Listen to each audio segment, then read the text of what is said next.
Good morning. It's Thursday.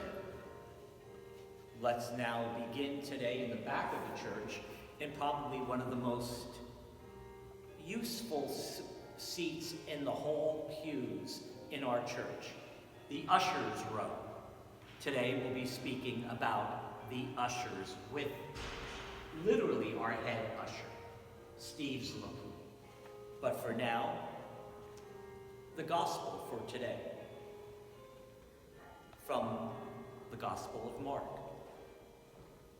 One of the scribes came to Jesus and asked him, "Which is the first of all the commandments?"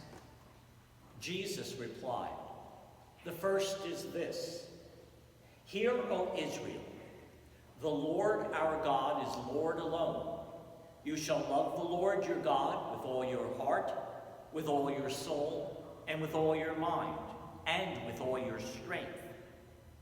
The second is this: you shall love your neighbor as yourself. There is no other commandment greater than these." The scribe said to him, "Well said, teacher. You are right in saying he is one and there's no other than he, and to love him with all your heart, with all your understanding, with all your strength, and to love your neighbor as yourself is worth more than all burnt offerings and sacrifices." And when Jesus saw that he answered with understanding, he said to him, "You are not far from the kingdom of God." And no one dared to ask him any more questions. It's real easy to love God, no matter what. We can also get mad at God, but we do go and love God because we know what he does for us. Loving neighbor, well, sometimes that's not easy because, well, we get a preconceived idea of what the neighbor is and what they're doing. And that's where patience comes in. And I think if we're going to talk about being an usher in the church, I think probably the most important attribute is patience. Because you're getting people who are wanting to be given hosts, to be given God, to be in communion. And they're forgetting that there are others around. It's really community. And it's the usher who really brings unity, support to all people.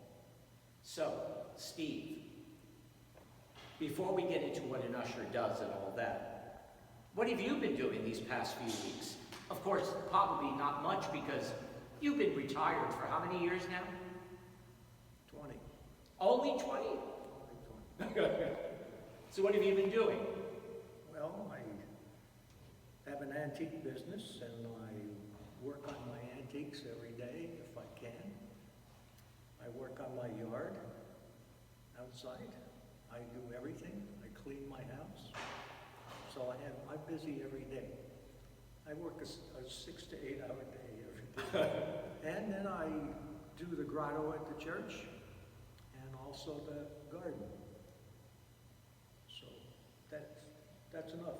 Well, I'll tell you, you must have the nicest yard, the greatest house, and we know what the garden and the grotto look like, so we know what your work is.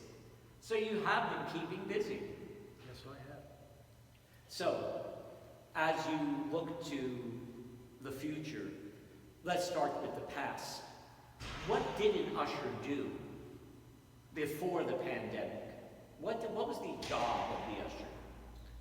Mainly, we welcomed people into the church. We provided seats for them if necessary. We took care of, for example, if someone got sick or something like that, we'd make a call or we'd help them out. We did the collection. We handed out the,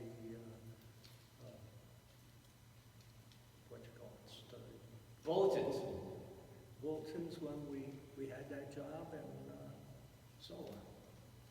But it's nice because you can meet a lot of people, and that's one of the things that I know.